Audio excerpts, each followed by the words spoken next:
Bonjour à toutes et bonjour à tous. Aujourd'hui, dans cette vidéo, je vais vous parler de la première peur fondamentale, qui est la peur de la pauvreté. Pour attirer votre attention sur les effets, mais aussi pour que vous puissiez les analyser et aussi pour que vous puissiez vous en débarrasser une bonne fois pour toutes. Car c'est toujours l'une de ces 7 peurs fondamentales qui nous font souffrir à un moment ou à un autre dans nos vies. Je vous partage ma vision, toujours selon l'angle d'approche de Napoléon Hill. Sachez que c'est la première peur fondamentale, car c'est la plus destructrice, mais aussi la plus difficile à vaincre. La peur en général peut avoir vraiment de lourdes conséquences sur nos vies. La peur paralyse la raison. Elle va détruire notre imagination. Nous avons tendance à ne pas avoir les idées claires, aussi à nous embrouiller. Elle tue notre confiance en nous. Elle va miner notre enthousiasme. Elle va nous pousser à l'incertitude ou encore nous conduire à l'hésitation. Et vous voyez, quand nous sommes sous l'emprise de la peur, nous avons tendance vraiment à nous embrouiller la plupart du temps. Nous n'avons pas l'esprit clair. Nos idées sont sombres, ne sont pas claires. Et nous avons tendance justement à nous enfoncer, à nous embrouiller ou à nous paralyser, à rester sur place, sans jamais prendre les bonnes décisions. Alors à présent, je vais vous donner des indices pour reconnaître cette peur fondamentale. En numéro 1, il y a l'indifférence, qui se manifeste par le manque d'ambition, le manque d'initiative, le manque d'enthousiasme ou encore le manque de contrôle de soi. En numéro 2, il y a l'indécision, qui s'exprime par le fait de ne pas savoir de prendre de décisions importantes ou encore de laisser les autres penser à sa place. Pour moi, l'indécision a été un vrai fléau durant ma jeunesse et ma vie d'adulte, car je n'ai jamais su prendre de décisions importantes pour moi-même. J'étais toujours dans l'indécision, et surtout étant plus jeune. Je ne sais pas pour vous, mais moi ça a été vraiment un frein. En numéro 3, il y a le doute qui s'exprime sous forme d'excuses pour couvrir, expliquer ou encore excuser ses propres échecs.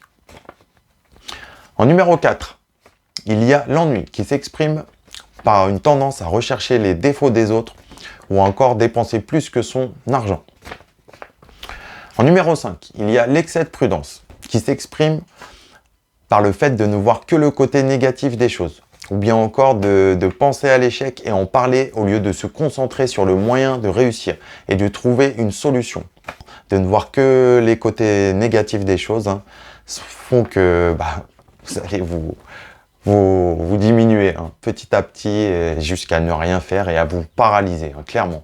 Le numéro 6, qui est la procrastination, et qui est l'habitude en gros de remettre au lendemain tout ce qui aurait dû être fait la veille. Je ne vous apprends rien à ce sujet, mais vous savez le mal que ça peut nous faire, la procrastination.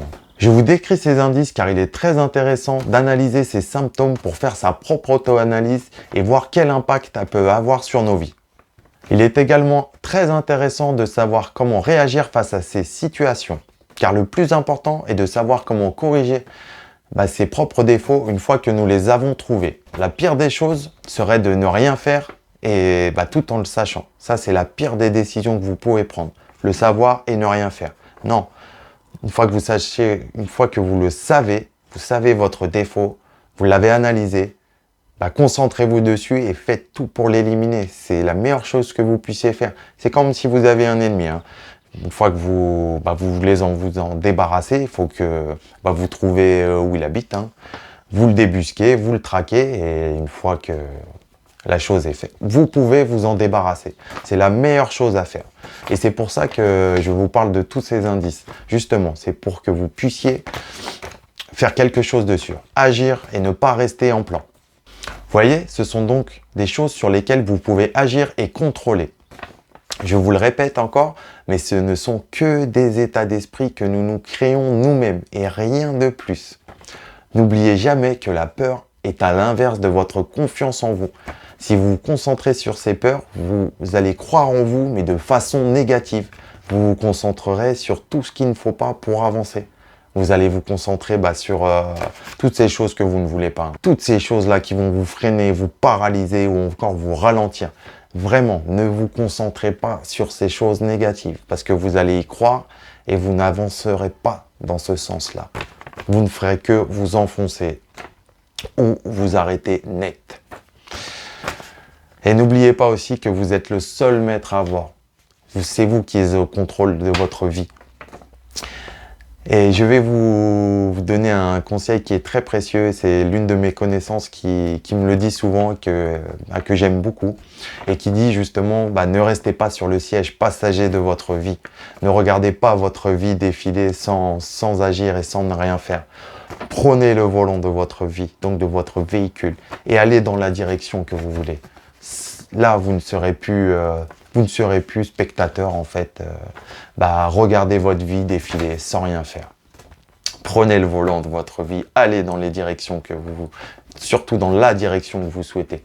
Et ne restez pas paralysé ou tétanisé. Parce que vous savez, le temps passe très vite. Et beaucoup de gens justement se rendent compte à la fin de leur existence, qui sont restés sur le siège passager de leur vie, à regarder leur vie défiler. Écoutez, c'est le meilleur conseil que je puisse vous donner. Analysez ces indices pour reconnaître ces peurs. Vous verrez que ce ne sont vraiment que des états d'esprit que nous nous créons. Vraiment, vous pouvez agir et avoir le contrôle sur vous et sur vos vies, ce qui est essentiel à toute réussite. Écoutez, j'espère que cette vidéo vous aura plu. C'était un plaisir de pouvoir partager cette vidéo avec vous. Si vous avez des questions, laissez-les moi dans les commentaires. Je me ferai un plaisir de revenir vers vous pour y répondre. Et c'était vraiment un plaisir de partager ce moment avec vous. Je vous remercie encore pour votre patience et votre écoute. Et je vous dis à très bientôt. Allez, au plaisir et à bientôt. Ciao.